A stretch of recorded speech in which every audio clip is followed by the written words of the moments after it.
Low ball in, Harry Wilson. Yeah! He's done it! Oh yes! Oh yes! Across the face of goal, headed in. Yeah! He's done it! What an introduction! Off you go! Hello and welcome to That's So Craven, your one-stop shop for all things Fulham. This is Dave and this is the That's So Craven Discord group's Fulham player ratings of the season 2024 to 2025. Massive thank you to all of the people who completed the poll, and welcome as well to everyone who's joining us tonight on X, YouTube and Facebook. I say tonight, it's this afternoon, tonight. I know we have viewers all around the world, so welcome to all of you. As always, as we go through the show, please send in your questions and comments and put us right, and we'll do our best to answer those as we go through. Joining me tonight, I am thrilled to be joined by one of the founders of That's So Craven. He's known the world over as the Pod Daddy. It's Elton Berenzi. How you doing, Elton? I'm very, very well. I'm really great. I'm very honoured that you actually are speaking in terms of my time zone, even though you're in a completely different part of the universe. So thank you for that. I appreciate it. I appreciate the faux respect. Now let's get on to it and let's rip into each other. Oh, there's no faux respect there, I can assure you. I'm also joined by, maybe he's the That's So Craven podcaster of the year, you know. Maybe we need to do some internal ratings, because this guy was recruited from the Discord page and he's just helped us out so much. He's become a staple of the That's So Craven show. So welcome to Mark. How you doing, Mark? Doing great, thanks. I'm just the exemplification of being corporate. If you just make enough noise, even if what you're saying is garbage, people will notice. And all fame is good fame. So very happy to be here and discuss some ratings. Yeah, it's quite a fun show, this one. Just kind of reflecting again. We did the postseason show last week, which was a lot of fun. And this one, we're focusing more in on the players. All right. So everyone that's logged into Discord and completed the polls, basically giving everyone a rating between A+ and E-. It's been a lot of positivity shown in this poll, but I don't want to give too much away. I think perhaps we can just get into it. And before we started, Mark cleverly suggested that we start with perhaps the bottom and we work forward to the top. And it's quite hard to do this to poor old Vinny, but here he is in last place, scoring an E rating. Can't help but feel sorry for him now. Mark, explain this one to me. What do you think? What do you think? How did Vinny end up with an E this season? One, I didn't even realize you could get an E. Maybe I should have I didn't scroll down the drop down list long enough, right? So I think I gave him a D-. So not quite a fail, though perhaps we can call it a fail because we effectively paid his salary and didn't move him on when we should have moved him on. But he didn't really do much. He wasn't even part of like the Vibes bit. Like at least he was doing Vibe stuff during the summer, and that was quite cool. But he was just there. So it's a bit harsh, but I can't really think of any positives. So perhaps, E is where he deserves to be. Anyway, we wish him the best for the future. But I can't. It seems nice enough, but he wasn't really playing for us this season, was he? No, he had a few substitute appearances, I think, and Elton, the only player that received an E. He only, as I said, we didn't feature much, and I think that was part of it. And obviously, he moves on. We had some good times with Vinny, not lots, but there was a couple. What do you make of it? Oh, look. I mean, it would be really miserable to spend a couple of years in the squad and not have one moment that people might remember you for. And give him his due. He has a moment. It was a beautiful little nodded goal to put that one to bed at Chelsea. I like Mark. I really struggled to even give him a score because I couldn't remember a single moment this season where he'd actually contributed, which is it's kind of weird and it's a bit tough. So in hindsight, in retrospect, in full context, maybe he's pretty fortunate to even get an E because he probably doesn't even deserve to be on the list.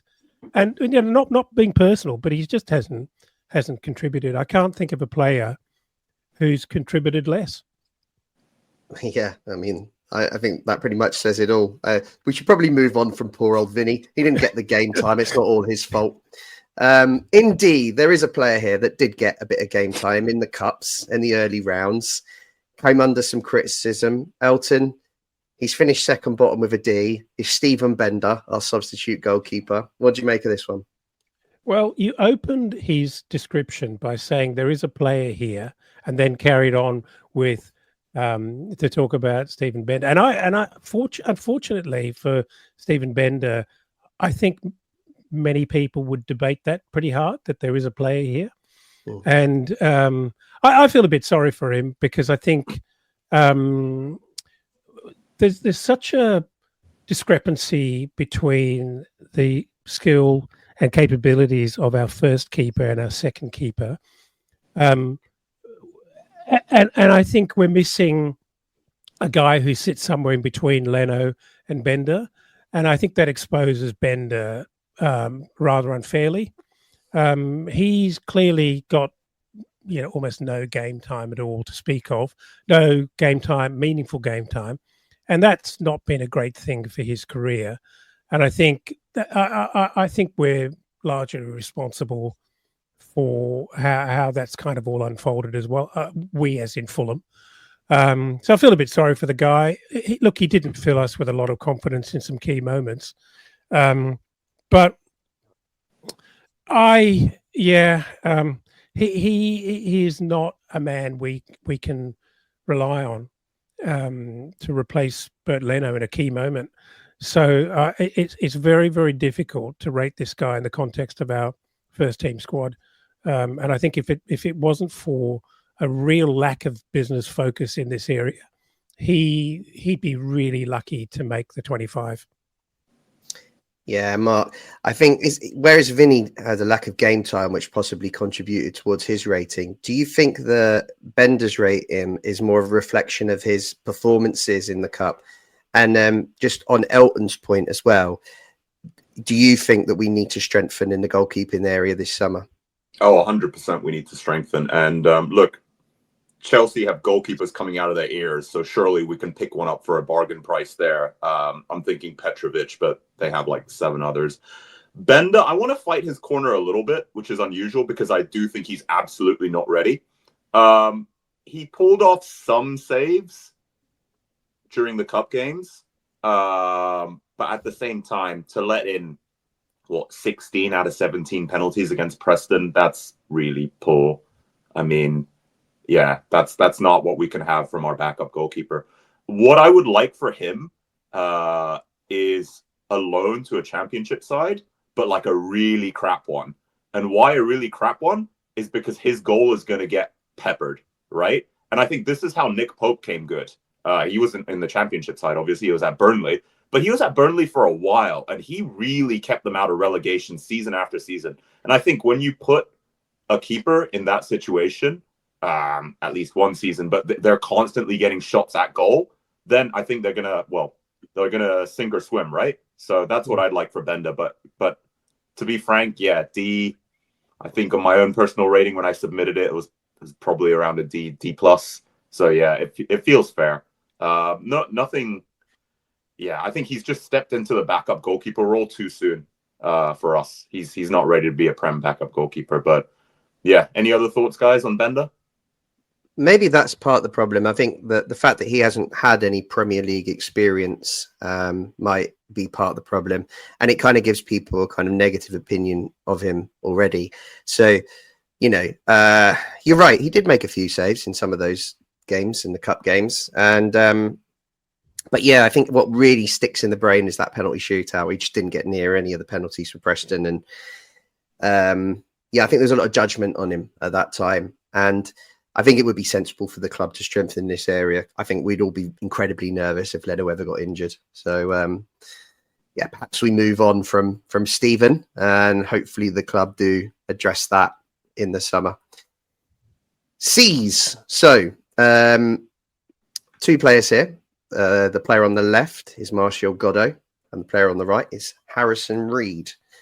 So Poor old Marshall Goddard. I think he didn't really play much at all. A couple of substitute appearances in the cup and in the league at the end of the season. He's got a reasonably positive rating as opposed to Vinny for someone who barely played. Do you think this is, Elton, a sign of the fan base just being generally positive about youth players who get the opportunity to break through in the first team? Yeah, look, I think it's difficult, isn't it, to really give a fair rating of someone who's played so little. And I think people are expressing their overall feelings and kind of thoughts and emotions about Goddard. I like the guy. I think he, when I compare him to Josh King, he doesn't seem to be as polished an article, doesn't seem to be as mature, and therefore as ready. But he looked exciting. I loved his effort. He tried very, very hard, and he didn't look wildly out of place, but not quite there yet. And in an area where we really rely on our wingers to contribute heavily to goal scoring opportunities, if not goals. It's a big ask for a young kid to come in, and I don't think he's got Silva's complete confidence yet. So he does feel like someone that should be loaned out to maybe a championship side to get him some game time, because I just can't see him being part of it next season. I can't see it. Yeah, I completely agree. Yeah. Mark, can you remember any moments of Godot that gave you a kind of, I suppose, confidence that he might, if he does get a championship loan, he could still be a player that we can use in the future? So with Godot, I've been remarkably bullish on him, and I remain so, in that ever since we got him from, I think, Margate FC, he's been doing very well at his respective level until he kind of had to step onto the pitch in the Premier League, which obviously is an entirely different beast. I think a championship loan would do him good. Funnily enough, when I did my ratings, I think I was a lot harsher on most players than what we're going to discover later on in the show. Yeah. But I rated Godot higher. And so I think that begets a bigger question, like, what are we rating them on? Are we rating them compared to their peers? Are we rating them compared to what we expect from a Prem player? Or are we rating them against themselves, right? And when I mean themselves, like, he's an academy kid that's very, very young. So, like, C is, I don't know, you can be ruthless about it and be like, well, he just didn't perform, did he? But he's also, 18, 19? Maybe a little bit older, but he's super, super raw. So I think I gave him a C+. But, yeah, I think there's a player there. He definitely needs more time to develop. But in terms of what I remember he was full of confidence and pace and directness. And I love that because the football we play is so controlled sometimes. Sometimes it feels too controlled, right? We've been saying all season, just have a shot. Take your man on. At the very least, it'll be entertaining.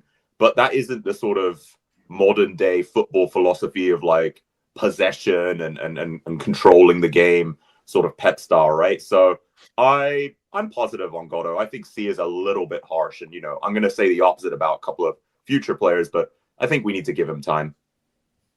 And to me, sorry, just a word on that, and this could be completely left field and not sort of a mainstream thought at all. Perish the thought. But he feels to me a bit like a slightly less refined version of Nelson, in terms of his energy, in terms of the way he tries to take on defenders. And like you say, Mark, I like that about him. And I don't think the amount of time he got from Silva was unfair this season, really. On the flip side, I think Josh King is a little bit harshly done by, but we'll talk about him later. Yeah. And Harrison Reed, guys, didn't feature. Obviously had a big injury in the middle of the season, limited appearances. When he did play, it felt like it felt like he wasn't quite up to speed, and it seemed a bit like, to me, a bit of a drop down from the players that we replaced him with. So like the Berges and the Lukic, it felt like an area that we need to strengthen. And he's been such a great servant, Harrison Reed. He's been a brilliant player for us. And I guess that it shows that I suppose the fan base is a little down on him at the moment with a rating of C. I think part of it is he didn't get to feature a lot because of his injuries. You know, how do you feel about this rating, Elton, for Harrison? And, you know, do you think that, you know, this might be the last time we see Harrison Reed in a Fulham shirt? I think I can't believe that the Fulham fan base has turned on Harrison Reed. I think he's a favourite. I think he's well appreciated. He's certainly even last season, I think he made a decent contribution whilst he didn't start many games.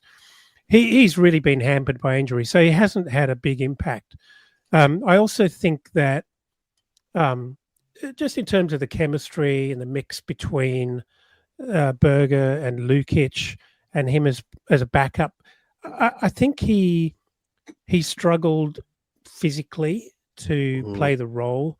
You know, just size-wise, height-wise, he struggled to be a really good option when we were in trouble or we needed to manage a game out. He always looked a little bit light coming on, and we were reliant on him being a bit of a terrier and breaking up play, but it just didn't feel like he was imposing enough. And I think that's as much...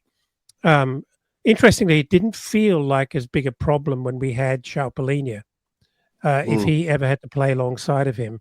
But I just think the mix of players we've got in these positions at the moment hasn't really fallen in his favour. He had a nasty injury, and I think he did struggle to come back and really find form quickly. And so it really hasn't been a great season for him at all. Most of it not his fault. But if it is the last time we've seen him, I really, really wish him well.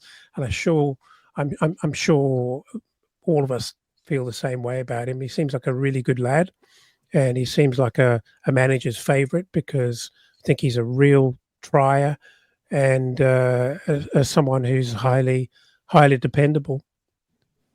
Yeah, Mark, your views on Mr. Reed?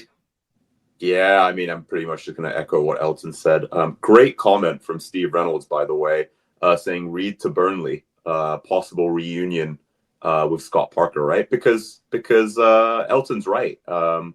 He does try really hard, right?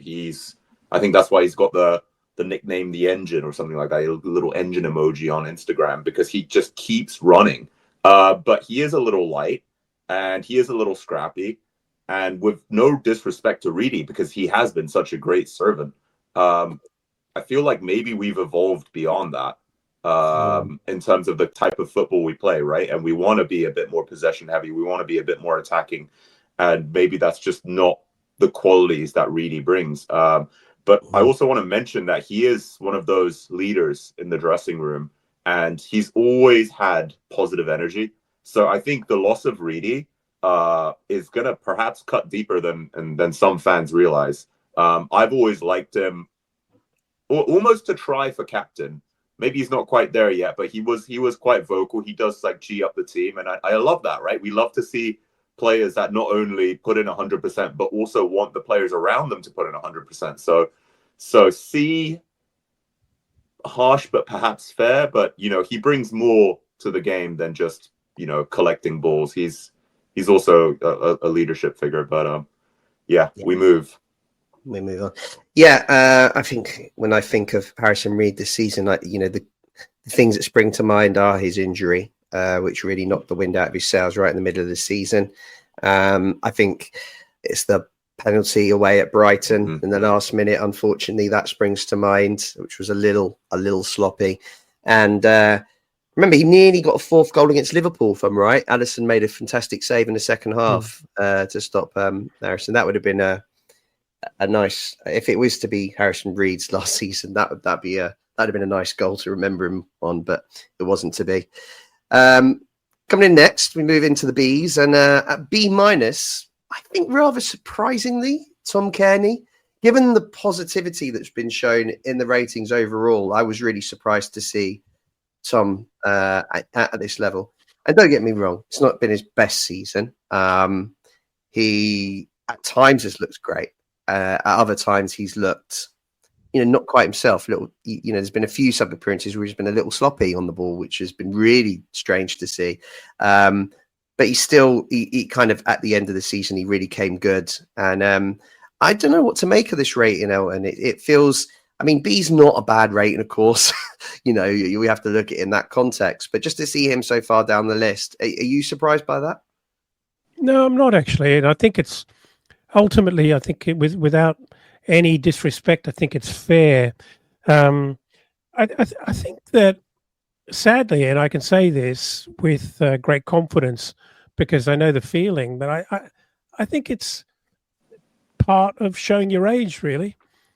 Yeah. As the season, from moment to moment, I think he's just looked just a little bit short on horsepower and engine, where we've needed him to play a more of a defensive role. I know that's not really his shtick, but there are times when you need to put that work in, and he just didn't seem to have the engine to be able to do that. But he's had real moments, because there are a couple of times when he was subbed on and called on to do a job, and he's done it really, really well. He's actually also been asked to do jobs in games that did not suit him, or situations of games that did not suit him well at all. And I think that's not entirely his fault, but maybe that reflects the mood or the memory of the fan base of some of his season. Look, the longer you are at a club, maybe the harder it gets, because you must at some point go into decline. And so people always have these really famous memories of you, of really, really big moments. And so when you don't, when you're not a high impact player in a match and you just are kind of filling out the numbers, it's easy to be a bit harsh on a player like Tom Cairney. Yeah. But on the whole, I actually think B, whether or not the minus is fitting, I think a B's fair for Tom for his season. Yeah. I'm thinking of the good times being, clearly towards the end of the season, the Brentford game, him coming on and changing it and getting that goal. That's a special moment for Fulham fans, I think. And, even against City on the last day, I thought he was one of our better players and was a bit unlucky not to score in the first half. This Tottenham away, where he got a really important equaliser before getting sent off. And actually, I remember Bournemouth at home, I believe he came on as a sub and was absolutely brilliant. But Elton's right. There's been games where he's been brought on, like Chelsea at home, where it just wasn't the right game for him. And he kind of copped a lot of stick after that one. That wasn't too long ago. And I wonder if that played a part. What do you think, Mark? Yeah, look, forever a legend, right? Deserves a testimonial. 10 years with us, it's incredible what he's done. But for multiple reasons, I actually would prefer he goes this season. One, like you guys said, probably the pace isn't there. The brain is there, absolutely, the vision and the quality, but the pace and the physicality of the Premier League. And I feel like every time he comes on, we lose a huge part of our sort of defensive solidarity. Secondly, maybe I'm being sentimental here, not just move him out and get someone younger in, but I want our memories of him to be good, right? And he is showing his age a little bit. What if we sign him on for another year and he just plays very little part / he has some bad performances? People's memories of him may sour. Yeah, you're right. He probably could have got a better deal at Wrexham, right? He could have got a 2+1 if he kept performing. So I want to remember him in a really positive way. And that's also good for him, right? He gets to play a bit longer. He gets to help his media career. He gets a bit more money. So that's why I feel like B- is quite fair. There's still a player there, but there's a reason he started, 2 games maybe? Those are my thoughts. B- seems very fair. Fair enough. Let's move into the Bs. There's a load of them. So I'll read these out because they're quite hard to see on the screen. But in there, we've got Joachim Andersen, players had some criticism. We've got Jorge Cuenca. We have Emil Smith-Rowe. Some may be surprised that he scored so highly. Again, one we'll discuss.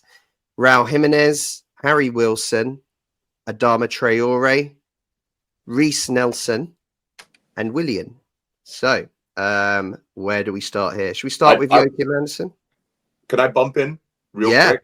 Please. I see one imposter on this list that I wonder if we will agree it's the same. Or maybe you guys see multiple imposters, but I'll mention my imposter towards the end. Yeah, but please. Let's start with Andersen. Sure. No. Who's the imposter? We're all bated breath now. Oh, for me, it's got to be Willian. A B for 0 goals, 0 assists. Oh, really? you were in bad company to be throwing that out there because Mr. Elton Varane, I'm holding him back right now. This is right. Elton, step in. A B? No, but from the Willian we had 2 years ago, even the Willian we had last season. Come on. You described it perfectly when you mentioned that these little moments, whether they be good or very bad, live long in the memory, right? And those moments, when we were just talking about Tom Cairney, Tom Cairney had really quite a lot of minutes this season, and he had a couple of moments late in the season where things didn't work out very well for him, and that's the stuff you remember.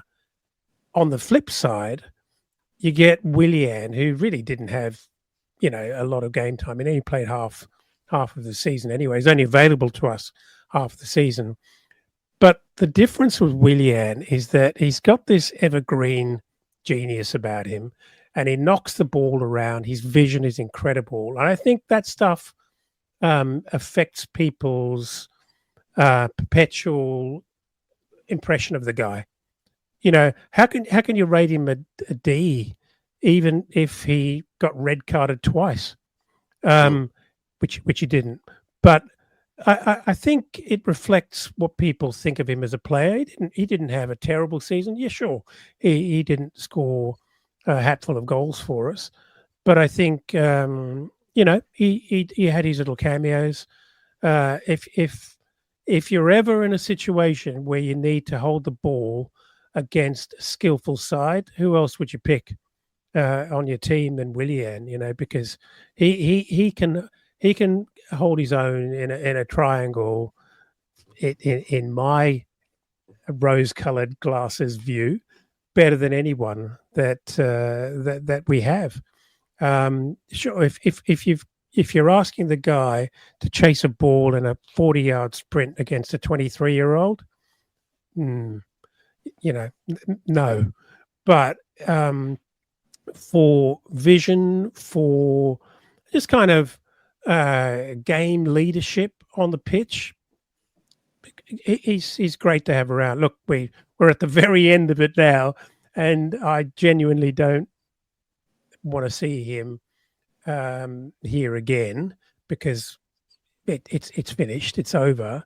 But I've loved every minute of Willian at our football club because I think he's a really quality player, and I like I like the spice he brings. I like the creative flair he brings, and the talent and just the football brain is just second to none. So yeah, don't worry, Elton.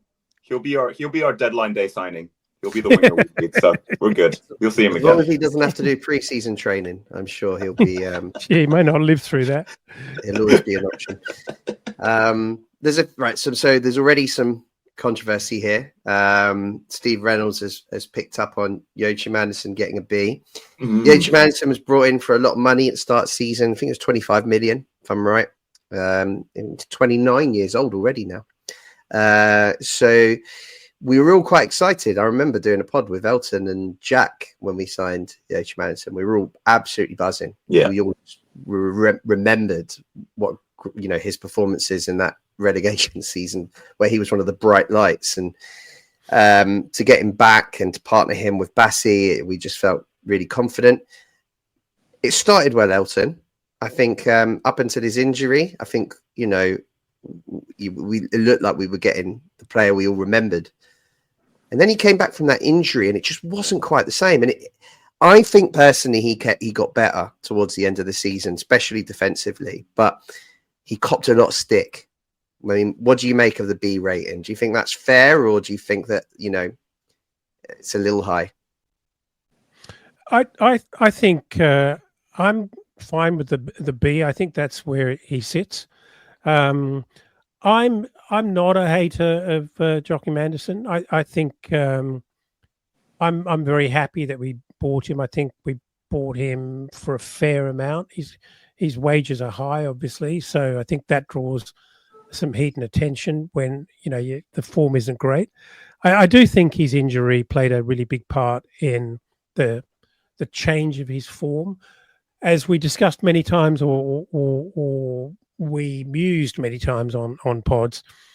I think Kenny Tete's injury is a big factor in the downturn of his season or his output. I think he needed a different kind of a player at right back to partner with him, and not to speak ill of Timmy Castagne's season, but I just don't think that's a match or marriage or partnership made in heaven at all for what we want from Andersen. And I know there's another element to his game which has sort of attracted a lot of disappointing groans, and that's his long ball passing. But if we remember a couple of weeks ago, someone shared some stats about Andersen's long ball passing, and he was by far the most effective long ball passer in the Premier League. I think the truth of the matter was that he attempted many more than were actually successful, and perhaps many people remember how many of those long balls just didn't come off and probably created some annoying turnovers as well. So I'm still a believer. I'm happy with the B. I'm happy that he's with us at the club. I'd actually, and I've said this before, I'd like to see him with the captain's armband, because I think there's a leader in there. I like seeing a leader in either defensive midfield or in defence, because when you're a mid-table club, you're always part of the game. And I think we could see and unleash a lot more from Andersen if we gave him some more responsibility. That's my view.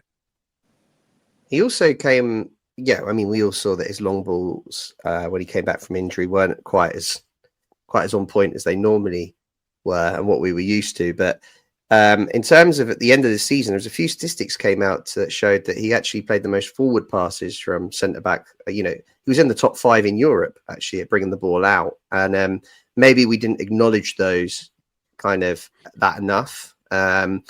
And actually, I thought his defensive work towards the end was good, but no doubt there was a period in between where his form was poor. And I think what made it worse was that Issa Diop was playing quite well and had to step aside to allow Andersen in. And I think there's a bit of resentment around that. Do you think that's part of, why Andersen's been vilified a bit, Mark, is because Issa Diop didn't really seem to do a lot wrong to lose his place? Yeah, that's definitely something we discussed in previous pods, and they bring different elements, right? And Diop is probably the more traditional, no-nonsense, physical centre back, and Andersen, we bring him out for those lovely balls that he can loft over and hit a winger with, which, pre-injury, I think he was flirting between a B+ and an A- pre-injury, right? And then he had that injury and he was, I don't want to say the word horrific, but he was noticeably poorer for the next couple of games. And yeah, Diop, we haven't seen him yet, so obviously he's done pretty well on our ratings, but he has a right to feel aggrieved, and that's a little bit. We'll discuss Diop when we get to Diop, but I do feel for him when you're like, well, I haven't done anything wrong, and you're still picking the other guy over me. But that's why Silva's the manager, right? Because he can see these things, and he probably has a whole team of guys helping him with the stats that point out that Andersen is an integral part of moving the ball to different parts of the pitch that it needs to get to for us to start an attack. But yeah, B feels fair. I still think he has upside. He is a leader, like you guys said. He also knows how to play dirty, which I love. I wish we had a bit more of that, right? He's got that sort of like McGinn sort of dark arts, Steph Johansson as well. Like we need to use that cleverly to make sure we stop attacks. So I think there's more to come from Anderson. He is a little bit older, but yeah, B is good. B is fair. Oh, and I'm going to throw a load of the other players at you, right? And just pick out any thoughts that you have. So we've got George Cuenca on here, who is obviously a new signing, had limited games, but clearly people think he performed well when he was given a chance. I'd concur with that. Yeah. Yep. You've got Reece Nelson, again, who missed the second half of the season through injury, but did enough to kind of, pre-injury to get a B rating from the fan base. Actually, let's just start with those two, because they were both players that were brought in the summer. Are you happy with those ratings for those two? I think for me, Cuenca didn't put a foot wrong. I thought he was really good, actually. He didn't get a lot of opportunities, but every single opportunity he had, he looked very much in place, or he looked like he belonged, should I say. Whereas I'd say Nelson looked exciting. He looked exciting, but his end product wasn't there. So you had this flurry from him, but I don't remember him being. Yeah, my memory may be fading and not being helpful here, but I don't remember him being part of many assists.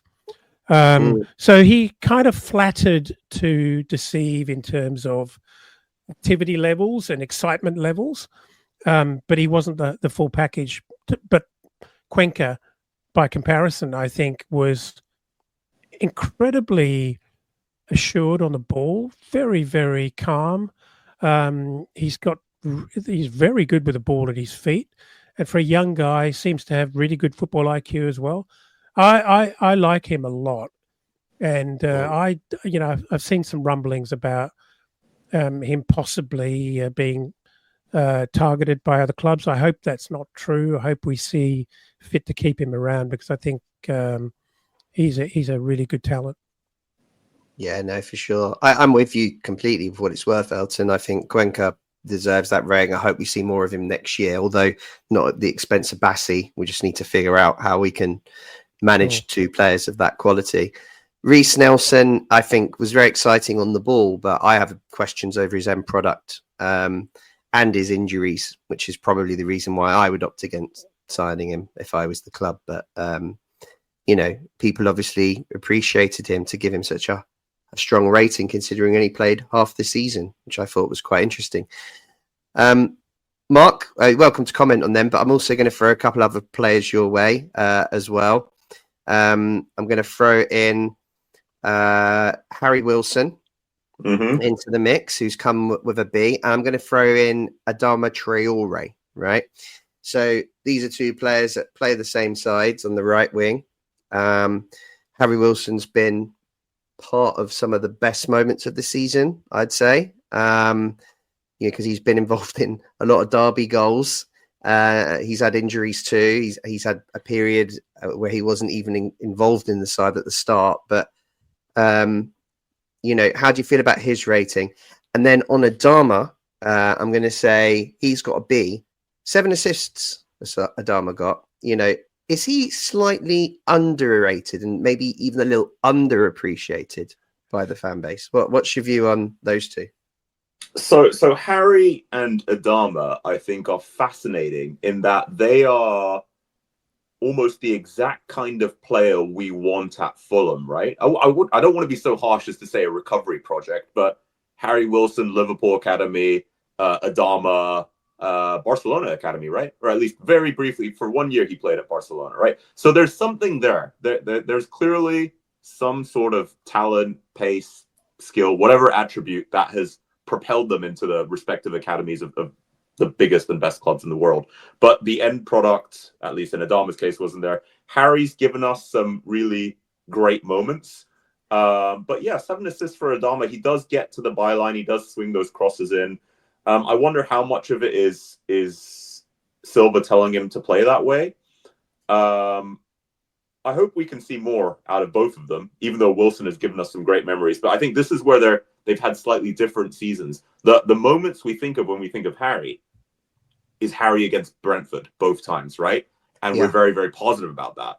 But the moments we think of when we think of Adama is Adama having 3 great opportunities against Man City and not finishing one of them. But you're right. That still doesn't take away from the fact that he has very unique attributes, Adama that is, with his pace and his strength. He has got quite a number of assists. And maybe if we just tweak our system, if we can get 20% more out of Adama, if we can get 9 assists out of 7, that'd still be another great season for him. So Harry, I probably would have gone with a B+, maybe even higher, but B+. Adama, B seems reasonable. But yeah, 2 very Fulham-like players, and pretty happy with those ratings. Elton, just in the interest of time, I'm going to jump into like a few more players. But if you've got anything to add, obviously jump. Yeah, I do actually. For the longest time, we've all known that Harry Wilson is a bit of a special talent, and he seemed really out of sorts and lacking in confidence, and struggled to force his way to the front of this Fulham side. And this year, he seemed to come of age, but he's had I feel really sorry for the guy. He's had a tough season, really bad injury, out for a long time. And obviously he did some wonderful things off the bench and looked absolute firecracker and, such a difficult opponent for our opponents. That was a mouthful. But I think just imagine what could have been if he'd had a full season. Just imagine, because he actually, after what I thought was incredible was how well he bounced back after a really, really long period out. His rehab, and either Silva held him back for much longer than he needed to, and he was damn ready much earlier, or his rehabilitation was incredible, because I thought his return to match form was amazing, actually. I hope to see Harry Wilson around for some time, because I think he's actually really coming of age, and I think there's a confidence there. I'd love to see him let loose in a more central role, because we know he can do that. And boy, are we missing some quality there. And when we come to talk about what's happening up front, we've talked about this before, that we think he could potentially be a decent partner for our number 9 as well. Adama, I still had this overriding feeling of frustration, but you've got to look at the stats, and I do remember a number of very good crosses and very, very good assists from the guy. And so maybe I always expect too much. I always expect sort of cheat mode from him, and we haven't seen much of that. We haven't seen much of the exciting ball over the top, Adama running onto it and taking on 3 or 4 players this season. He's played a bit more of a conventional role, which sometimes worked. He's either hit or miss. He's either really on for little periods in a game, or not at all. So there's a remaining frustration, but overall, I think a B's fair. Yeah, I think that's fair too. Another player who I think a B is fair on is Raul Jimenez. Top goal scorer. We get 14 goals in the end. That included 3 penalties, I think. My only issue with Raul Jimenez was that he's not Rodrigo Muniz. Yeah. And I always felt throughout the season, Rodrigo should have had more opportunities to start the game, because I felt that his attributes would have caused more issues in opposition defences. And I think that with more games, he would have got more goals. But Raul Jimenez has had a really good year. I mean, to 14 goals, you have to acknowledge that that's a really good return. And he missed quite a lot of chances too. I think we have to acknowledge that. But, you know, I think it's a solid year from Raul. And I think really he did earn his year's contract. I mean, I don't know what everyone else thinks of that, but I think B's pretty bang on. And then before you jump in, just on the other player, which is Emil Smith Rowe, that one I think will really kind of throw the cat amongst the pigeons, because that he's got quite a lot of criticism, and I think deservedly so. He's looked a bit unfit at times. He's looked short of confidence. Certainly for me, he's not taken enough risks in his dribbling and shooting. And he's come in with a B. So yeah, let's get your thoughts on those. Let's start with Mark. Raul Jimenez and Emil Smith Rowe. Well, devil's advocate, 14 goals is good, but 6 of them are pens, right? And I think we're at the stage. He does other stuff really well as well. So I think B is. Let me start by saying B is reasonable. I think I rated him a B as well. But 6 for pens. It's good that we have someone that we like taking penalties, because Jesus, when we had the Serbian Bear, that was awful. It was a 50-50, if he would score them. He does work really hard, and I think he takes instruction from Marco really well, right? So, you know, when I don't know, probably many matches, but we would launch the ball up to him, and he'd always chest it off to like an oncoming runner, and that seemed to work really well. Maybe that was against Man City actually in the first half, or maybe another team. But Raul, yeah, I mean, I would have liked us to be a bit more ambitious, but I understand we're having a big clear out anyway this summer, so we need to have some level of continuity. Happy with that. Does work hard. I also agree we don't see Muniz yet. That tells us where other fans rated him. ESR, I understand the criticism. He does have that sort of languid style, and he does go missing, which is, to be frank, unacceptable in a Premier League team that is aspiring to aim higher and higher every season, as all teams should. But, so we can all agree he's not performed at the level we want him to. And what else? Oh, that's a good comment from a Putney perspective, aka Skibby. We can all agree that he's not at the level we want him to. We can all agree that it doesn't look like the energy is there. But 6 goals, 3 assists. That is incredible. That is pretty, like, we're evangelizing other wingers who have scored less than that, right? Or none of our midfield is even close to that. Imagine if we get him firing. So I'm really excited about ESR. We've seen other players need a season or a bit. Lukic comes to mind, you know, needed some time to get used to us. I think ESR is a great buy. I hope he comes good. Maybe I'll be eating my words halfway through next season. But, you know, if we can get, once again, 50% more out of him, 9 goals and, I don't know, 5 assists, everyone's going to be loving ESR. So I'm hopeful. And I think B is, I would have put him at B+, which I know sounds ridiculous, but I'm very, very supportive of ESR. Alton? I didn't know you were, Mark, you're high.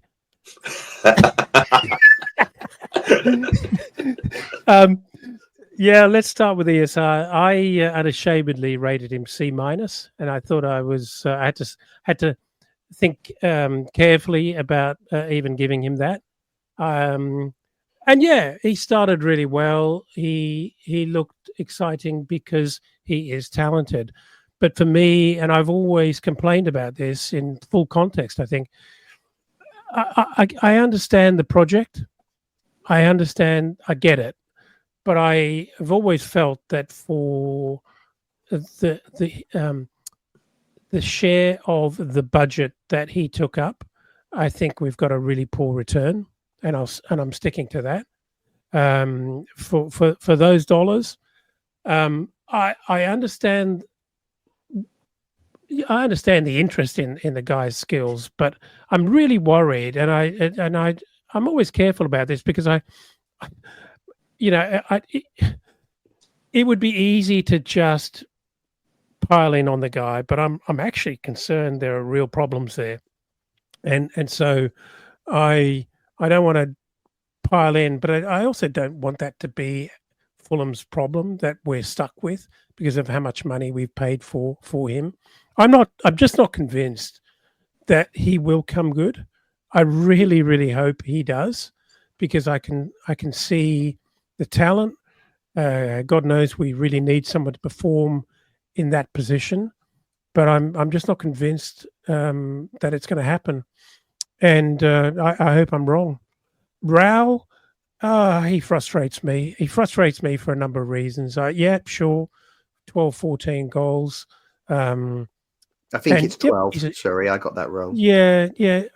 Look, he's a good penalty taker, and you do need someone who's confident about taking penalties. So I don't want to detract too much from that, because if he had, if we managed to earn the opportunity of 15 penalties in a season and he sunk every one of them confidently, I'll take that as well, right? Because that's a job. But I am eternally frustrated with Raul. He tries to do too much sometimes when simple would be easier, to put his laces through the ball sometimes rather than trying fancy things when he feels the need to deliver. I take nothing away from his work rate, and when he drops deep to lay the ball off, he's a good contributor, but we need more than that. And in the context of this Fulham, he frustrates me that he blocks Muniz, who I thought was really emerging with some raw potential this season. And I think he's actually, I feel like he's diddled Muniz of an opportunity to actually have a run and find some form and really really move on to another level. I think he's also, it's been harsh on Muniz that Raul doesn't do well off the bench, and therefore Raul gets to start more often than not.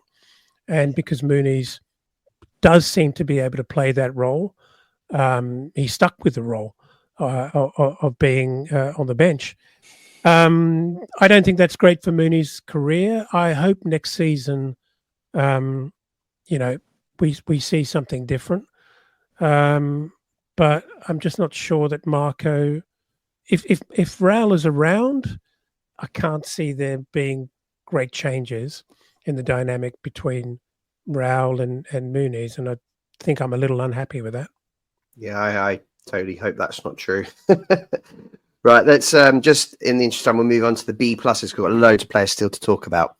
Right, so in this group, if you can't see, we've got Kenny Tete, we've got Ryan Sessegnon, Issa Diop, Sander Berge, Sasa Lukic, and I think that's everyone.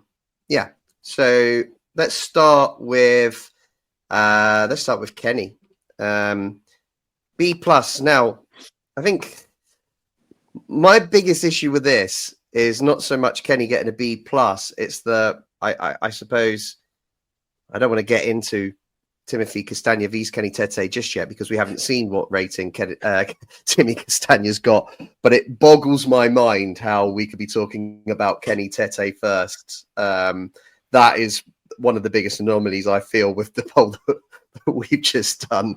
But I think Kenny, I think the injury obviously played a factor in his season that stopped him from getting an A rating, because when I saw Kenny play this year, I thought he was maybe one of his best seasons. He was absolutely excellent.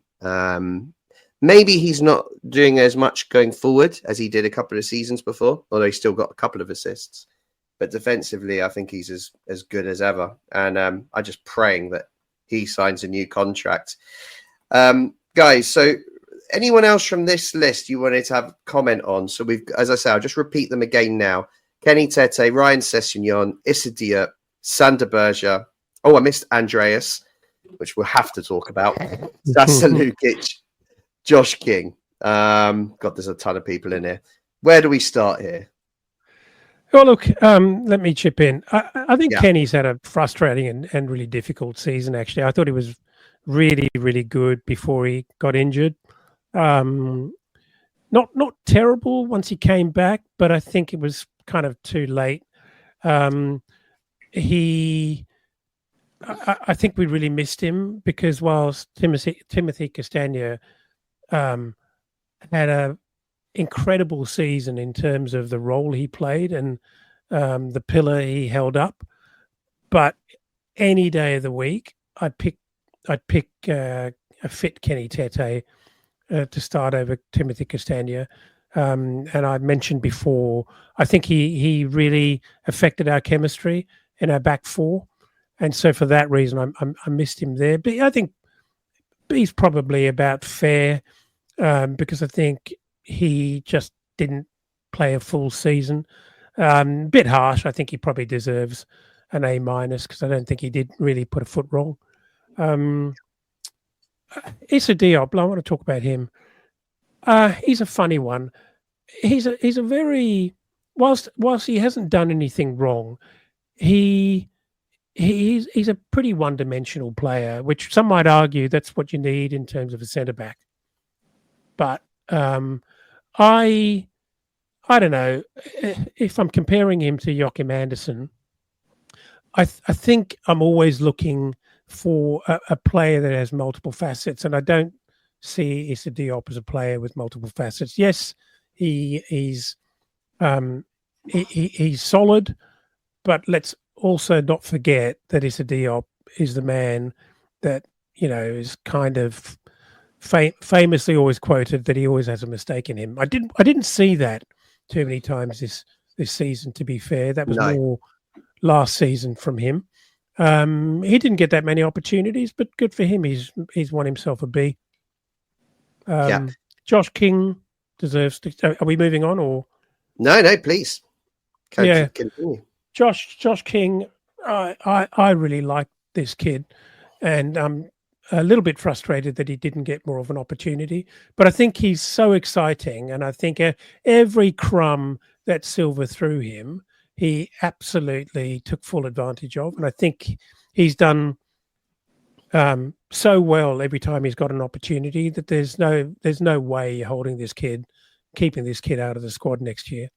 And I think I guess it does depend on who we happen to buy in. If we're buying in a couple of superstars, then maybe it's difficult for him. But I think he's the real deal. Sasa Lukic started off fantastically, but faded a bit towards the middle and end of the season for me. Wasn't terrible, but certainly wasn't the same level of exceptional performance that we saw in the beginning of the season, where I think everyone on this pod would have agreed that he would have been one of the first 2 or 3 names on the team sheet. So, Elton, just on that, do you think that's because at the first half of the season he played the 6, and then in the second half of the season, because Sander Berge had established himself as the 6, he was moved forward to the 8, and we didn't see the same level of impact? So do you think that's a positional thing? Part of it. Yeah, I think it is. I don't love him in the 8. He just doesn't look confident playing an attack, playing a key role in moving the ball forward and attacking. He seems much more comfortable in defence and deeper in defence. Although interestingly, I'd like to see more of Sander Berge actually carrying the ball forward as well. But yeah, I think it's a fair rating for Lukic's season, which has been a pretty good one on the whole. What do I think of the B for Berge? Yeah, look, I think he's, again, I'm very, very happy that we signed Sander Berge. I really like him as a player. I think there's more to come from him. I think we're going to see more and more from this guy. I think the thing that sticks in my mind from the moments of frustration of Sander Berge is he probably needs to learn a few things from Joachim Andersen, and in terms of making that professional foul, shithousery. I was going to say something a bit rawer than that, but I pulled myself up. But he, I think he's a really good player. I think he's a classy player, and I think he's clearly got some attacking prowess as well. I always feel like he can do more, but he's clearly, when he reaches the edge of the box, he backs off. And I think it seems to me that he's kind of been that's part of his remit, to not overcommit and get caught out. But I think maybe if we found ourselves with a different player in the number 6 role, he might be an equally or more effective number 8. So, yeah, it'd be interesting to see what we do in the midfield. But I wouldn't have thought that's a priority for us. So we're unlikely to actually add to that. And Cess, I think that's actually I think a B+ for Cess is deserved. I think he's exceeded people's expectations. I think it's a really lovely return to the club. And, he's had a few moments, a couple of stellar moments this season, particularly that goal off his right foot. I think we'll remember that one for a long time. And I'm so happy that he seems to be enjoying his football. I think he's broken the shackles of being thought of as a left back, which is great. And I think we're going to see more from him as well. He's still young. Yeah. I can pile in on Andreas Pereira, but I think I've talked too much already. Well, no, you've led us right to that hot topic that I think a lot of people would be waiting for. Now, let's Andreas Pereira. I've got to be honest, I'm surprised to see him there in B+. Sorry, Skippy, I am. But I think I've learned something when I've been thinking about, I suppose people's thoughts about Andreas and why he might have scored so highly. I think I was very much. I scored him a lot lower. Okay, I think I might have even given him a D because I was very focused on his output. I was very focused on goals, 2 goals, 4 assists. I think he got. I think he was at the very bottom percentile for pass completion rate in the whole league for midfielders. Which is been a big frustration of mine. And that's without even talking about the defensive work, which we've said was an issue when he was playing in the 8 as well. And I think I got maybe a bit hung up on that and not appreciated what I think a lot of fans do, which is the hard work and the attitude, And I think if you're going to rate him on those 2 elements in isolation, he's probably an A. He's probably an A in those 2 categories. So hard work for the work he puts on the pitch and his positive attitude to running and working and just trying to work and trying to make things happen. And I think that fans appreciate that. And I think that's why he scored so highly, because I can't relate to that rating as for his output. Does that make sense, Mark? Well, like you, I am surprised to see he got a B+. And unlike you, I am not sorry, Skibby. So he should be much lower. I think I gave him a C+. Hard work, I see it, but I'm sorry, that's like a standard requirement, right? Like when we look at our entire team, who doesn't work hard? ESR, fine, we can say that, or he looks like he doesn't work hard. Adama switches off sometimes. Maybe 1 or 2 of other wingers switch off sometimes.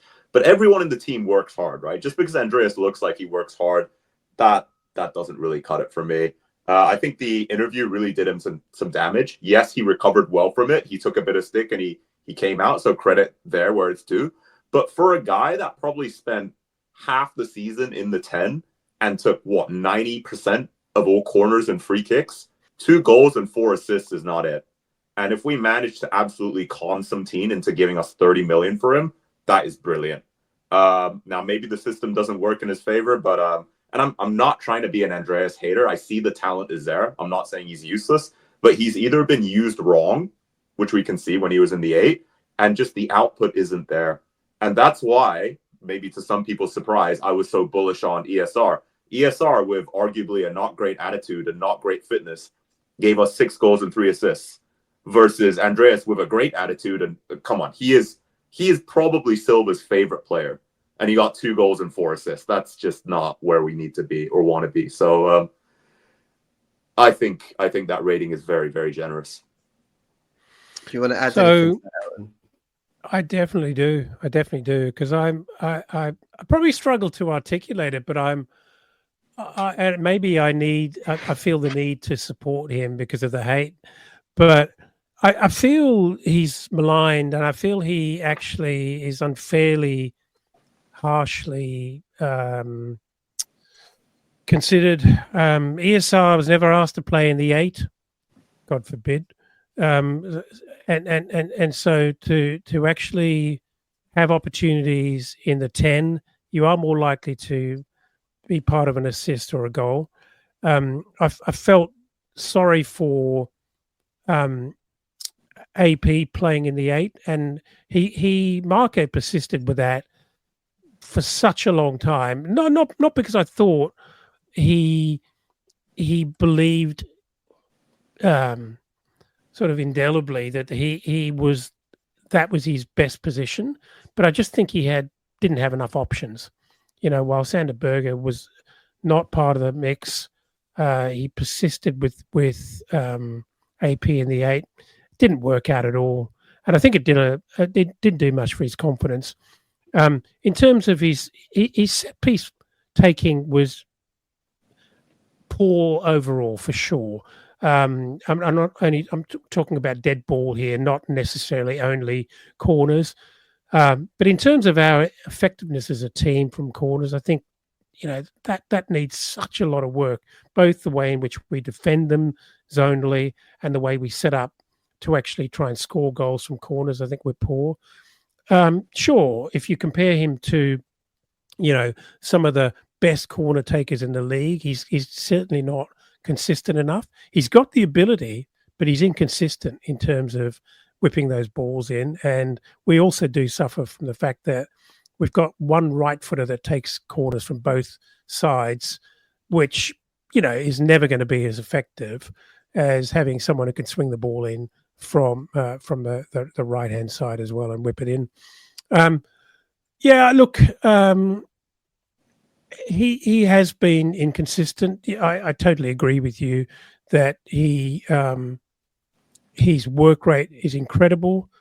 There's no doubting that he plays for the badge, and he's very passionate and he's vocal out there, probably a little bit too Latin from time to time. But I like him, and I'm frustrated that we don't seem to be able to get the best out of him. I actually do think probably a B- would have been fair for Andreas. C+, B- in terms of his overall season. Yeah, I think it's I think that Andreas, I think, is quite he's a bit of an enigma. He's got his haters. He's got those that defend him to the hill. Divisive, isn't it? So he is always going to create an interesting rating, depending on what group of people that you speak to. I was a huge fan of his from his first season. I used to defend him loads, after that year one where I thought he was brilliant. Second season, I think his performances dipped and until quite close to the end. I remember all the Andreas fans always bring up that West Ham game where he got those 2 goals, but I think in terms of in the last season, I think we've seen a player that really struggled to adapt to a new role in the 8. And I think that was glaringly obvious in my opinion. And I think everyone was happier with the side when Berger and Lukic were playing together. Not that didn't have its flaws, but I think we just looked a bit better, a bit more stable in the central midfield. And my biggest problem really is just as I said, the amount of output in the 10. It's we're not getting enough goals and assists from him in that position. And I think a player who's 29 that still has a value like he does, it's probably a good time to cash in and look to see if we can find someone that can give us more goals. And perhaps that is ESR. If we can get him fit and get him confident, I think we need to hope it is ESR because we're invested in that guy and can't just write him off. And we're not going to get anyone to pay us back at the moment. So we've all got to pray that it is ESR as that guy to step into that role. And perhaps with the support of Josh King too, who I think also can is ready really for more opportunities in that position. So yeah, I'm trying to be balanced here as opposed to Mark and who went for the jugular. But it was always going to be a hot topic, Andreas, and he was going to obviously dominate this slide and create the most dialogue. Just to correct, just so we're aware, it was I think he might have got 6 assists in all comps, but it was only 4 assists in the league. According to what I'm checking out, there's a bit of miscommunication online around that, but I think it was only 4 assists in the league, because Skibby's been fighting his corner, as he always does, and we love him for it. So, okay, I think we'll move on to the next rating, just because, it's time. Now we're getting into the A's. We are getting into some of the players that everyone really appreciated this year. I'm going to read them out again. It's Bernd Leno. It's Timothy Castagna. You can sense from my tone here, I've got something to say about that. It's Rodrigo Muniz, and it's Alex Iwobi. So, where do we start here, Mark? Who do you want to talk about first? Let's talk about Leno. And I want to caveat this with, I am a huge Leno fan. A huge Leno fan. Probably when we first came up to the Prem, him and João Palhinha were the signings that everyone said, wow, Fulham aren't a yo-yo club anymore. They're not going to be fighting relegation because we got a top 6 keeper and the guy who made the most tackles in all 5 leagues in Europe, right? Mm-hmm. Having said that, I gave Leno a B. And why I gave him a B is for a couple of reasons. He's still fantastic. He still had brilliant moments, and probably the keeper I felt the safest and most comfortable with when he's in a one-on-one situation. I'm actually relatively, confident that Leno can save that, right? Great saves against Fabio Carvalho, great save against Obi in the FA Cup. If you see that, like, fingertip stuff, brilliant, right? Having said that, compared to what he was like when we first signed him, I think there's been a drop-off. And this season in particular, we did some really cool stuff with some stats, but he's been pretty bad with sort of shots outside the box. And that really should be sort of bread and butter stuff for a top Prem keeper.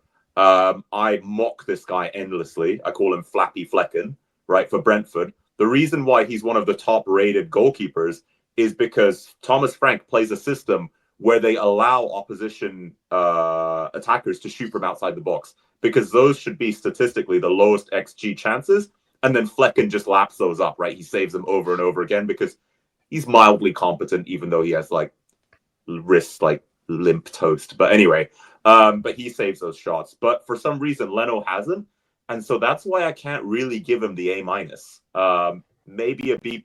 Feel free to disagree with me, guys. I still think he's exceptional. I still think we're very lucky to have him. And we've absolutely done one on Arsenal because we got him for a handshake and a bag of crisps.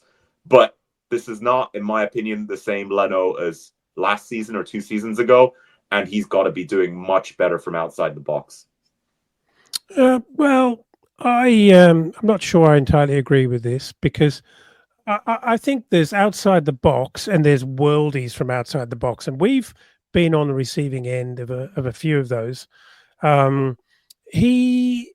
actually think Leno and the keeper in general, particularly when you've got a very reliable, a reliable keeper, you kind of tend to forget the work he does, the points he actually saves you, the games he keeps you in, and the moments that tend to kind of, well, I guess they're forgotten, and you sort of look at. I think what I'm trying to say is, I think a lot of the times in these sort of rating polls is that people look at a player and rate them relative to how they believe the player should perform across the season. If they've had a slightly off season, then they probably get rated harsher than some other player might get rated. And I think Leno's falls into that category, a bit similar to Anderson in my head. There are a couple of moments this season where Leno made a couple of real clanger mistakes that you just wouldn't expect of Leno. And I can't remember exactly who it was on, but late in the season, that one where he goes to his left and the ball kind of goes underneath him. And it's hard to understand what happened there, because he looked like he totally misjudged it, and very, very unlike Leno. I don't know. I actually think overall, I think he's had a great season. I actually I rated him A-. So I'm happy to see that the majority of the 10,500 people who voted in the poll actually agree with me. So, yeah, that's good. Feel warm about that. Yeah. Been Oh, was it validated by 11,000? Yeah, validated is the right word. Yeah, I'm going to have to go with Mark on it. I think just because Leno has such high standards, and we've seen those over the last couple of years, and this year, I think people hate the XG argument, and I'm not going to lean into it too much, but he was certainly at the top of the list of goalkeepers that let in. Suppose the lowest XG chance long shots. Well, mouthful that is. Basically letting a lot of goals from long range that perhaps he should have done a little bit better with. I think is one of the arguments. Beto's as well towards for Everton's, which Gibby mentioned in the group. Pretty poor. And I remember the West Ham game as well. He didn't have his best showing that day. I think he gave them a goal, the third goal for them. I just think those were a bit uncharacteristic mistakes from Leno, and I think he needs to do a little bit better from range as well. So I kind of rated it by his standards. That's where I chose my ratings, and that's why I think perhaps this season was a B and not an A. But he's still a top keeper. We just need a bit more. I'd like to see just someone behind him pushing him, so that's stronger than Stephen Bender. Someone that's, maybe a bit younger, maybe a bit more. I don't know. I don't quite know what the profile of that person is, but just someone that's going to be pushing him a little bit more for his spot in the team. I think that would be healthy competition in that area. Who do we go to next? Alex Iwobi. I'm surprised he's not right at the top, personally. Alex Iwobi got 6 Man of the Match awards this year, which is higher than any other player in our team. 9 goals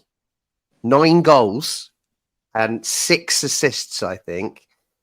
And I think the thing is, that's hurt Alex is he didn't end the season as strong as he started it. I think the first half of the season he was, especially by his own standards, A+. He was having the best season ever. And it's where he built a lot of those statistics I just explained. The second half of the season, I think Marco burnt him out, to be perfectly honest. Yeah. Absolutely. And I think he was playing with fatigue. But what I will say is, even in those times, he was still able to once or twice a game put a ball into the box that was, a goal scoring chance. He'd still have a little moment of magic. So I feel a little bit disappointed for Alex that he isn't at the top table in our awards. Anyone got any thoughts on that? Yeah, I think. Yeah, look, overall, fantastic season. But I totally agree with you that there was a period there where he was running on fumes. I really felt sorry for the guy. He looked absolutely exhausted. And, I can't remember exactly when it was, but there was a run of a lot of games and really difficult games as well. And he looked cooked. And for the kind of player he is, he needs to be fit and healthy, because he's a busy player who puts a huge amount of effort in and runs a lot of Ks in an afternoon. And you can't have a player like that tired and exhausted. So I think it's not a terrible rating by any means, but I can see what you're saying, that he deserves to be in the top group.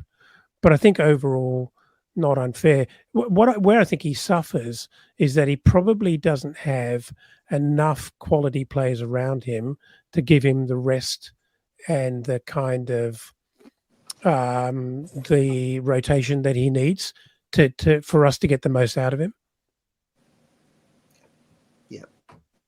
Yeah, totally fair. Let's talk about Rodrigo Muniz, who's was our second striker this season, right? He was backup. He started the season actually as our number 9. He played the first 3 games and didn't score, and Marco made the change to Raul. And Raul more or less held on to it, for a great deal of the season. And Rodrigo had to kind of fight for his opportunities from the bench, often scoring off the bench. I think he now holds the record for goals off the bench, particularly for Fulham. Might even be a Premier League record. Loads of goals off the bench for Rodrigo this season is the point. fans love him. He's always been a fan favourite in the Hammersmith End at Craven Cottage. And it's not a surprise for me to see him up in the A rating. And I just think with more opportunities, he might have been the player that could have got an A+ this year with more game time. Any thoughts on Rodrigo? Let me jump in. Yeah, I think he definitely deserves more game time. He definitely deserves a nice, long, fat contract, because if what we believe is true, he's still on a pretty small salary, and that's got to be whispered into his ear by his agent, right, or his wife, or everyone around him. I'm not quite saying Raul money, because he is young, and I don't know if just immediately throwing someone on 100K is going to improve them that much more, but I think he's hovering probably around the 10, maybe 12K mark, and like he's done enough. And we see people sniffing, right? I think last season Chelsea were sniffing. This season it's a rumor, but Newcastle are sniffing 40 to 50 million. If we can squeeze out another 2 years and he keeps growing, he might go for 70 or 80. That's going to be great for us, right? And I want to keep him because I do think there's room for him to grow further.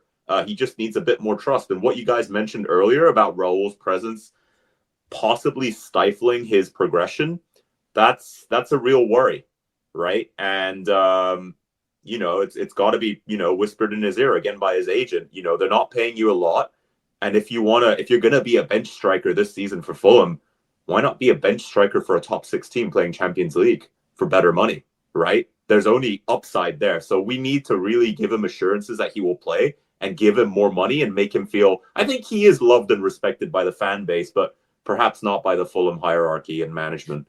But yeah, a great player, a real handful, a different profile, really clinical too, which I because he looks a bit awkward sometimes. I didn't really expect that, but stat-wise, way more clinical than Raul. So we need to keep this guy. Him and Josh King, nice, big 4 or 5 year contracts, hand them out. Brilliant. As I said before, I'm kind of frustrated. I think he's had a difficult season. There are a couple of moments where he missed a couple of sitters, which is a bit unlike him because he's got an eye for a goal. He's quite a dead eye. But I really felt in those moments that if he'd had the opportunity to string a few games together, that would never have happened. It was really, I think it reflected the fact that he was just not getting enough time, not his quality. Obviously we've not seen contracts and paperwork, so we don't know what the real numbers are. But if he truly is on 8, 10, 12 grand a week, as he's rumored to be on, I think that's a piss take and it's poor business, because I think he'd have every right to feel quite aggrieved relative to other players in the squad in terms of his contribution. And, it wouldn't be out of place for him to be on 4 to 5 times that in the context of this squad. And I hope they do the right thing by him. Give him a longer contract and pay him a lot more money, and back him to be the key striker. And if Raul can't do it off the bench, well, so be it. But back your key guy who's likely to actually push on if given the same number of opportunities, the same amount of minutes, the same amount of opportunity to grow into a game starting. I think he's got to be back. The time's come. You've got to back the guy. Yeah, couldn't agree more. And as Colm said, that he is part of the Brazilian clique, and that's starting to fall apart now with Willian leaving, and lots of rumors about AP maybe moving on. I think so that's important that we keep him happy. Right, Timothy Castagne. So, it blows my mind how he can be above Kenny Tete in the list, considering that Tete played more games in the first instance. But I think it was an interesting season for Timothy Castagne because he was first choice last season. This season, Kenny started pre-season and kind of held his place because he was just playing at such a high level that you just couldn't drop him. And it took an injury for Timmy to come in and get his chance, kind of around the middle of the season, if I remember right. And I think I thought most people could see there was a bit of a drop off in level when Timmy came in. You mentioned it earlier alongside Anderson. You think Anderson struggled, Elton, but I think genuinely there was a few times where I thought Timmy didn't look the player he was the year before. I think in hindsight, we've learned that he looks like he might have been playing with an injury all that time. And I think that, tremendous amount of respect for him if he did, because, to him to have to play through that and play, consistently over the period that Kenny was out with a knock, what a great pro if that was the case. And maybe that contributed towards such a high rating. But I do think that's a bit of an anomaly in this particular poll, that he's come out ahead of Kenny, who I think is a player on another level to Timmy. And that's not saying Timmy's a bad player. I just rate Kenny that highly. Any thoughts on that, guys? Have anyone got an argument as to why Timmy might be higher? Well, I think you're right. I totally agree that if you reworded your poll as the Fan Appreciation Awards, then Tim deserves a high A, because I think he manfully held down that position with absolute. I mean, there's a massive hole behind him. If he copped an injury after Kenny had an injury, we would have been in deep shit, absolutely deep shit. So if he played through that season with an injury, then absolute props to the guy. Like, that is a stellar effort.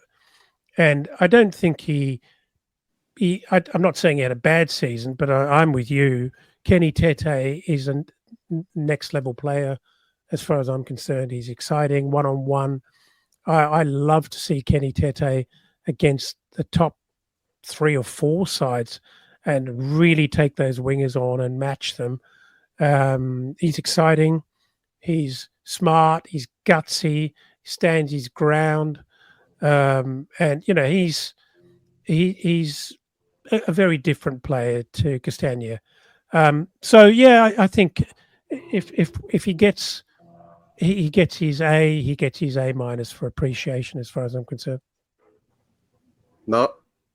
Nothing further from me. I think you guys said it all. It's difficult to strip the emotion out, right? Because I think he did really give it his all. We saw him get done quite a few times. But, when you're putting a fully fit Martinelli against an injured Castagna, like, come on, it's not really fair, right? So, yeah, he did his best. He was really, really tough about it.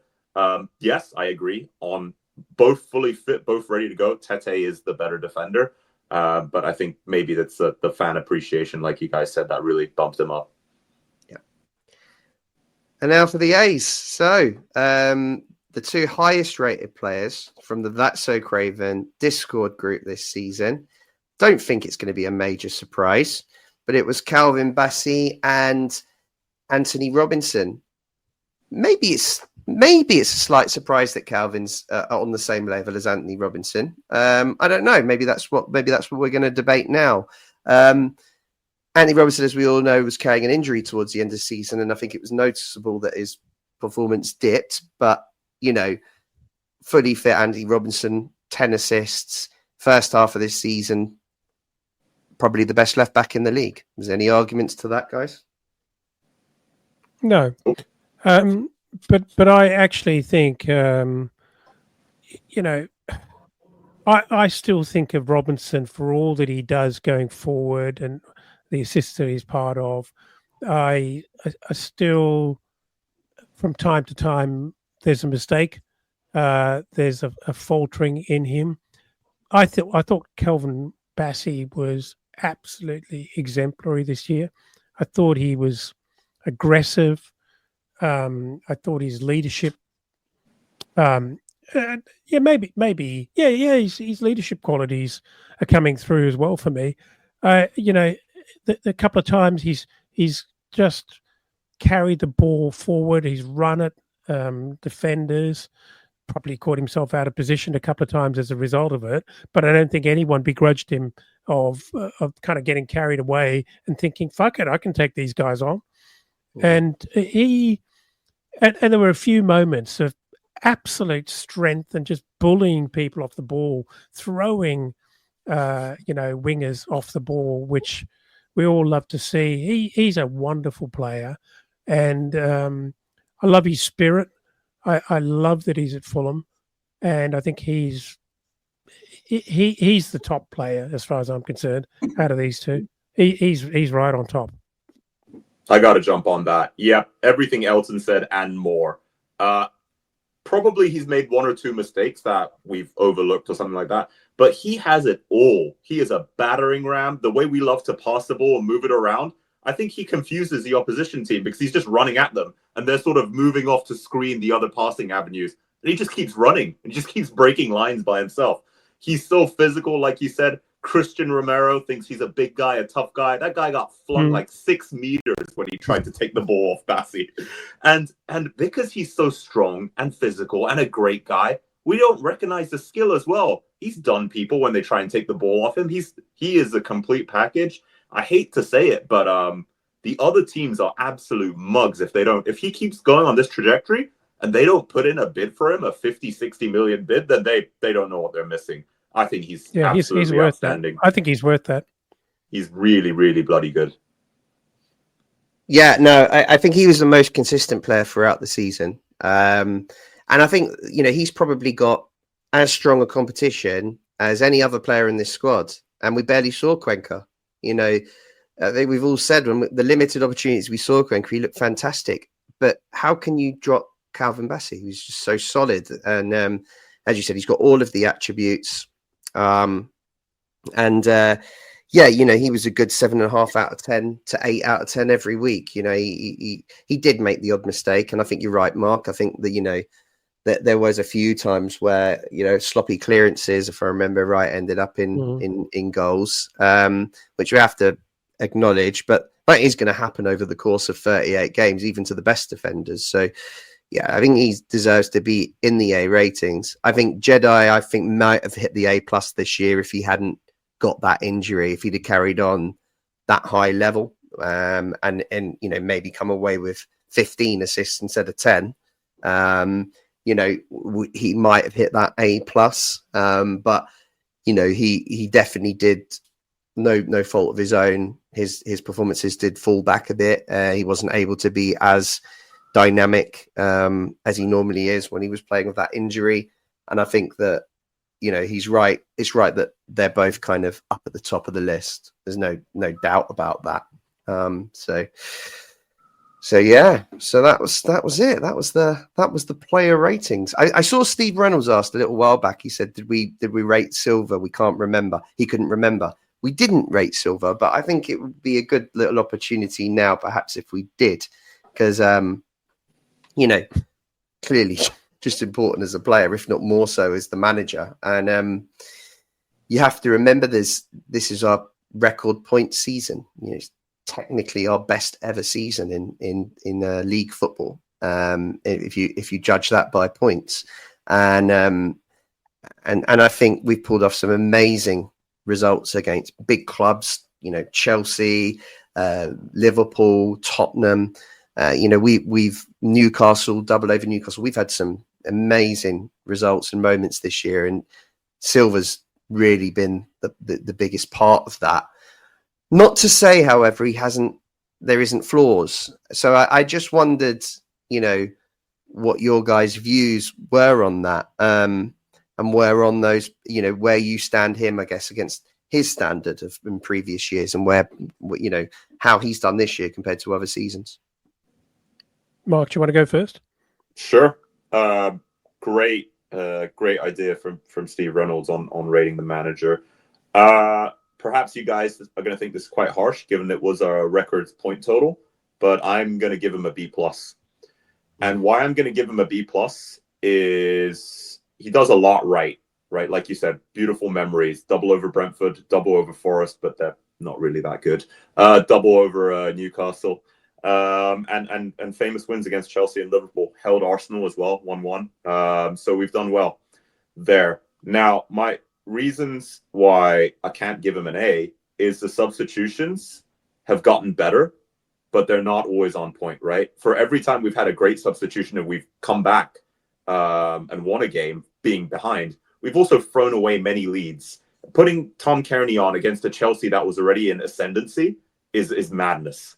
That when that happened, in what world does that make sense? And then we lost with an extra time Neto goal against us. So the substitutions are off. We have no idea how to deal with a low block. We just keep trying to cross balls in. That's really painful to watch. Brentford almost beat us at home with that. Southampton held on for a really long time. Really struggled with that. And as amazing as the memories are that we've beaten the big teams, great from Skibby, exactly. Couldn't beat the bottom six, didn't ditch zonal marking. That's its own beast.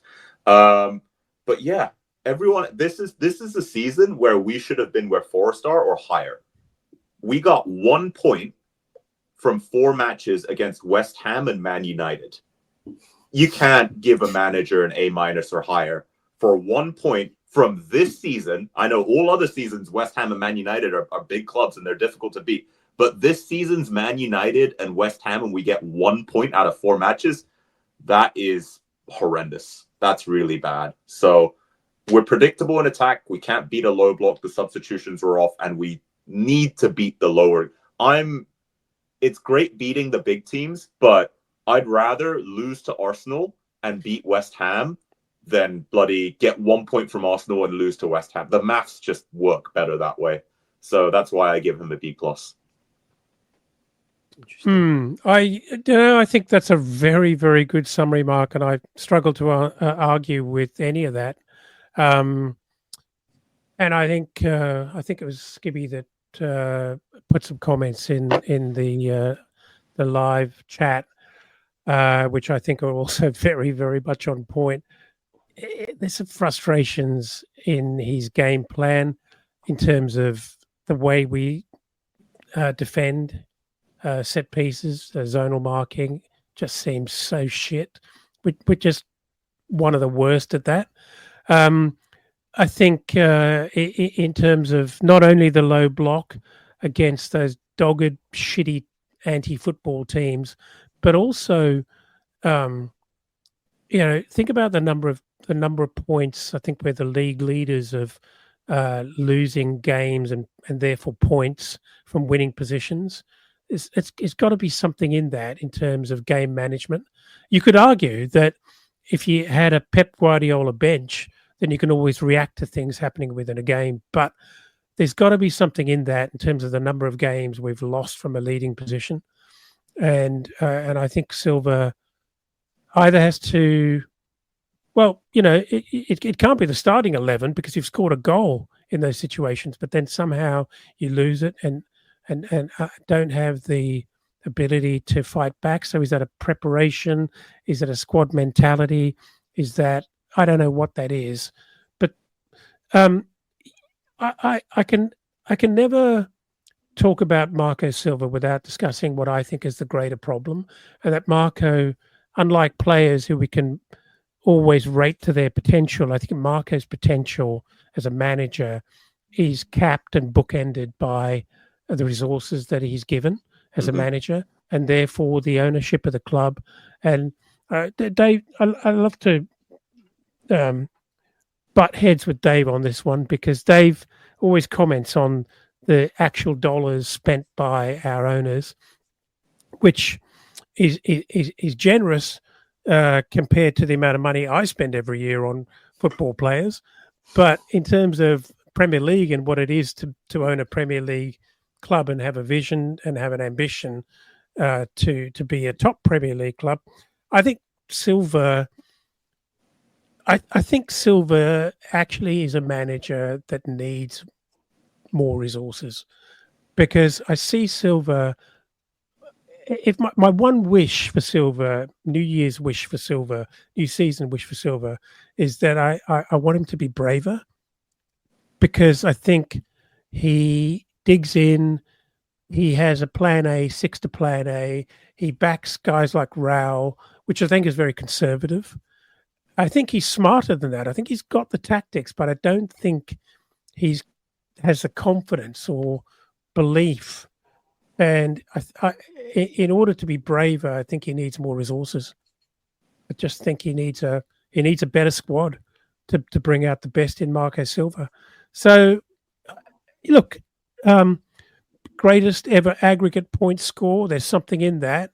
I know that that also is that is an achievement relative to other people, other clubs in the Premier League at the time when you do that. So it's not without context, but it's a good achievement in the history of the club. So well done for that. And I think that alone probably locks him in for a B. I would not be giving him an A, but I think he has the potential to be an A. But I just don't think he's just hasn't got the tools. Yeah. No, I agree with a lot of what you were saying there, and I agree with all of it, Dave. Agree with all of it. yeah, more or less. I mean, I'm kind of with you guys. I think it's kind of like a B plus. You have to acknowledge the high points total. You have to acknowledge how much the players love him, and the whole kind of group mentality. It's been really positive all season, and I think that's from the top. That he creates that atmosphere for them to thrive, and they all look like they're really enjoying their football, like being at the club. I think that's really important too, and I think that tactically he's good. I don't think he's amazing. I think he's good. I think that he's quite stubborn. He has a way of playing, and he doesn't often move from that. And I think that can be good because players learn the patterns and the way he wants to play, and when it works, it works really well, and we've picked up some cracking results. But it also has its detriments. I was really disappointed about how we approached the second Palace game in the cup after 3 or 4 weeks after playing them in the league, that we didn't try and adapt our style. It was just more of the same, and Palace done us twice in almost identical manner. And I was just disappointed that we didn't really try something a bit different, knowing the opposition that we were playing and who we're coming up against, that we didn't try and maneuver and work a little bit differently and come up with some new ideas about how to get a result in that game. That was a frustration of mine. I think another frustration of mine, as Elton's alluded to, is his preference for the older players. He doesn't use our youth team. He doesn't use our youth squad. And I think that's a problem when you want to have a small squad, which Marco does. He wants to have a small squad so that he can keep players happy, and which I totally get. But I think if you've got a small squad, you've got to supplement that with youth players. And Marco doesn't. There's been opportunities this year. We've had lots of injuries, and he's not used players like Josh King and Godot and Osmond and other players in that youth team who are all performing at youth level at the very top, but not getting those chances. So I think it's all very well having a small squad if you're going to dip into the youth when you need to and give them chances. He hasn't done that, and I think that's what's left us short at times this season. So I think those are the kind of problems I've got. I completely agree with Elton, and I think Marco, with more resources, I think there is a next level to Marco. And I think that's why a lot of the top clubs should have taken him. And it looks like he's going to miss out on Tottenham to Thomas Frank. And I think that's a mistake. I think Thomas Frank would be a better choice for Tottenham with their resources. I think he'd be a better choice. At Fulham, unfortunately, there's a limit to those resources. And I think he's always pushing. I think he understands that. And I think that's why he's not left, and quit his job. And that's why he continues to sign contracts, because he understands that those limits. But he's always pushing the club. And I think that's good too. He's always pushing the club for more. So he's pushing us forward. And that's another credit to Marco. On balance, I think he's the right man for the job. But, there are still slight frustrations. And I think that's why it can't be an A. Let me ask you a question before we close this out. Sure. We're in the window at the moment, and it's absolutely not certain that Silva stays. We could still wake up one morning and find ourselves without Marco Silva. If he were to leave, who would you want to replace him with? I tell you the profile. I mean, I think we need to move away from Marco's insistence on kind of, experienced Premier League players that cost a lot of money, have no sell-on potential in future because they'll be too old, and, are on top wages. I think we've got enough of those now. I think I'd like I think what would be better for our club and more sustainable for our club is a manager that will, not saying, completely go the other way. I'm not talking about revolution here, but add to the mix some younger players that we can perhaps develop and sell on in a few years for bigger fees, because we need that income. And also use some of these youth players that are coming through. I think that would be the profile. But don't ask me for a name because I don't know who that player is. But I just think someone in that manner. Someone suggested McKenna. It was actually Skibby. I knew that would be Skibby. I knew that would be. You know, I don't know. I haven't watched them enough, but I just know the profile, but I don't know who the person is. Mark? I'm not great with managers either. I sort of thought Potter would be good, and then he's completely collapsed at West Ham. So there you go. But yeah, look, I like the style of football. I don't like our recruiting so much, and to Dave's point, that we do seem to go for sort of Prem experience. And I get that, because there's kind of like they're ready to hit the ground running, and we know they can do it. So it's quite conservative, but it makes sense if you're going for stability. But we do need to take some risks, right? Whether it's young players from other leagues, poach from Brazil, poach from Portugal. But yeah, I also, just to sort of caveat the other point, I do really like that we play attacking football. Like, yeah. I would be so bored if all we did, not to name names, but if we just played a low block for 90% of the game and had two really fast wingers and a striker that is old but somehow outperforms his XG like crazy, with a goalkeeper that boring. Very boring. I like that. I like that we take it to teams like Liverpool and Chelsea and Arsenal and do our best and succeed, right?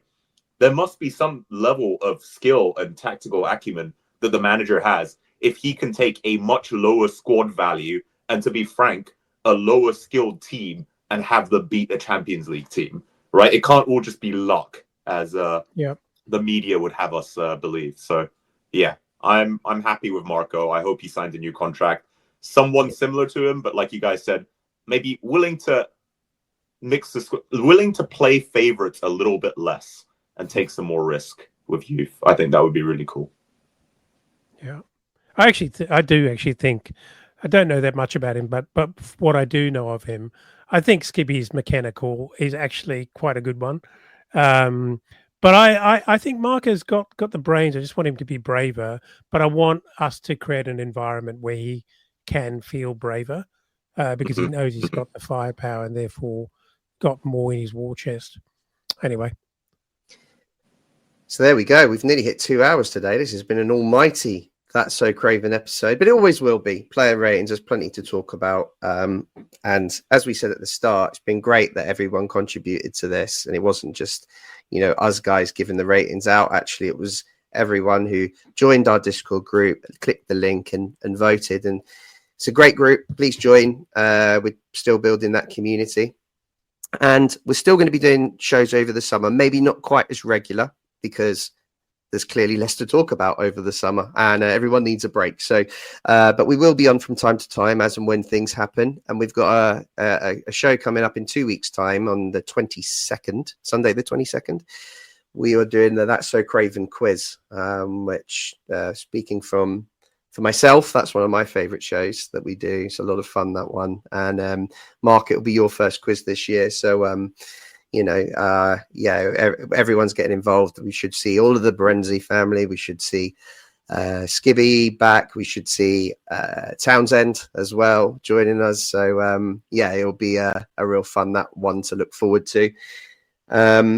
Guys, thanks for joining us this afternoon. Hope you've enjoyed the show. Elton? Very much. Yeah, very much so. Really enjoyed it, actually.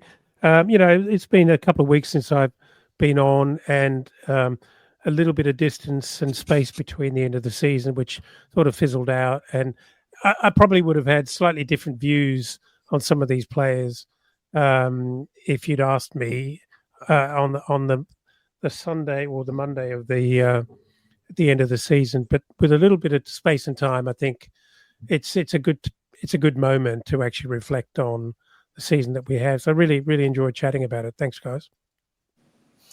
And it's been a bit of a request for you, Mark. I don't know if you want to play ball or not. You've had a lot of stick for this, but is Trump ready for a comeback? Let me try again, guys. We have big, beautiful David Crave. Thank you very much. Signing off. Thank you, Donald. And thanks for everyone who's joined us in the chat today. That always makes or breaks the shows, just how many comments we get in the chat. So thanks everyone who's contributed. And yeah, look forward to seeing you all again very soon. So we haven't got Mary here. Anyone to sign us off? Do you want to sign us off, Donald, with a come on you white? You ate